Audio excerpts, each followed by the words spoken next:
Atong tudloan ang mga bata unsaon pagsulat sa number kanang mag grade 1 or kinder o bisan pa wala nag-eskwela basta gusto gid mo tuon og sulat para ang ilang pagtuon sa pagsulat sa number dili murag wate.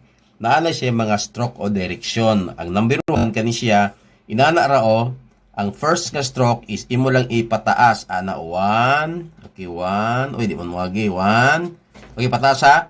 Then ahya ka magbaba 2. So inana lang pagsulat sa number 1. Ang number 2 po, duharan na siya ka strokes or agi. Ang pirmero, mana lang ka o 1. Then ang ikaduha 2. Pero alalay pagsulat ha sa ilang mga kamot, kaptigit ilang kamot para maanad sila unsaon pagsulat sa number. Ang number 3, inanion pagsulat o tulo ra gyud po, duha ra gyud ka strokes. So ana 1. Dayon 2. Sana niya mga araw-araw diha. Okay? Ang number 4, unahon nimo nang yang puste pagsulat. So, mo ni unahon 1. Okay.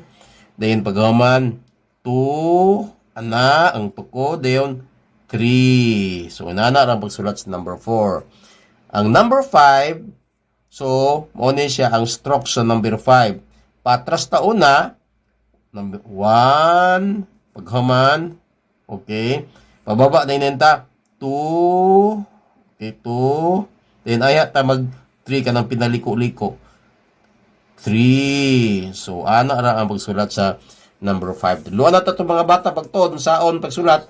Karon brag dili mga wati ang ilang mga agi. Salamat kayo. Salamat. Subscribe.